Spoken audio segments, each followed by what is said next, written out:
Good morning. My name is Christina Border, and I'm here to assemble the pieces to the investigation regarding how does a student's primary learned language influence their test performance across regions containing the best and the worst school systems.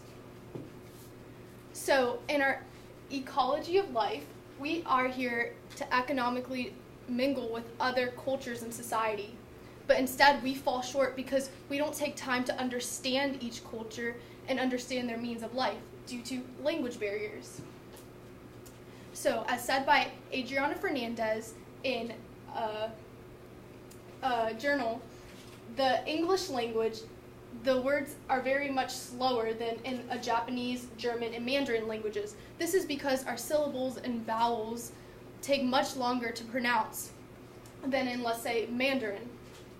As you can see in the next diagram, in Pinyin, which is the English formation of Mandarin, the vowels and consonants are much shorter than in the English language.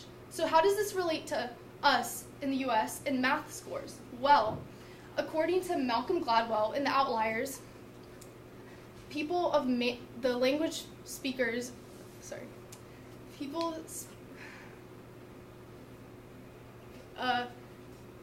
students speaking Mandarin oftentimes can process the information more in math problems faster than students in the US. This is because many students in the US programs, beginning after the number 11, see problems because in the US English-speaking languages, you have when speaking, the numbers 17 oftentimes can be reversed into 71 and can be very confusing. As to in the Mandarin-speaking languages, they separate the syllables 171. Therefore, it's easier to process. So, with all this, is the U.S. just making more excuses as to why they're falling short in the tug-of-war game with other countries in education systems? Well, according to the 2015 PISA, which is a cumulative exam of different tests around the world, the U.S. is nowhere to be seen in the test scores for math, and reading and science, they're just a little bit above the average. Well, some say there are some underlying factors other than language as to why the U.S. is falling short. Some believe it's Common Core standards. As you can see, many states in the U.S. follow these standards which focus on the end result of test performance, whereas in schools in China, which speak Mandarin, they focus on average 3 years more in math subjects than in the U.S. Also, some believe that in the U.S. there is a high poverty which can influence the amount of structure given to wealthier areas versus areas with more poverty. On the other hand, Swahili-speaking countries such as Tanzania, located in the continent of Africa, are switching over to English because they're less developed than us, and already their consonants and vowels are much longer than the U.S. dialect itself. So you see apps being created to translate English words to Swahili words. Therefore, the Swahili-speaking countries are trying to implement greater structure to advance their systems, such as speaking the English language, which is the fourth most spoken language in the world. Then why isn't the U.S. doing anything to advance themselves by knowing more foreign languages to further greater their success in education? Well, as you can see, in China, each year the institutions are greatly increasing, as stated by Pew Research, while also the number of Chinese students that are finishing education in China and migrating to the U.S. is greatly increasing, as you can see. This is creating a brain drain. Over 1.7 million immigrants from China are coming to the U.S., as well as 2.2 million immigrants from India coming to the U.S. They're finishing their education in their country that are performing better than the U.S., coming and taking the higher skilled jobs because they're performing better. So some solutions. Currently in the U.S. implemented across the school systems, schools usually require only one foreign language to be learned.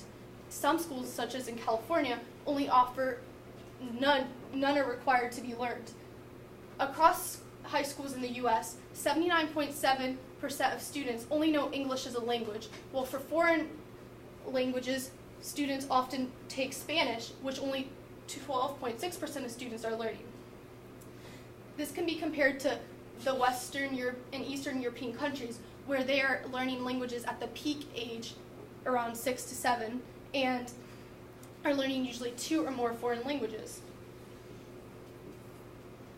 So as you can see, the critical periods to learn a language is between age 6 to 7 and usually ends up around 17. So in American society, implementing more foreign languages to be learned will help problem solving and critical thinking skills, because this all takes place in the Wernicke's area, which is the part of the brain associated with language development.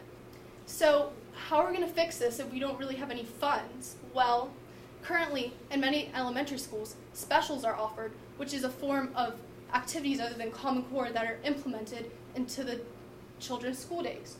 Currently, only Spanish is being offered as the language to be learned. Well, instead, we can also begin implementing French and Mandarin and even German. Therefore, when students are young, they'll be immersed with the cultures around them and be more into learning more foreign languages in the future. Also, in high schools all around us, we can make it mandatory across the U.S.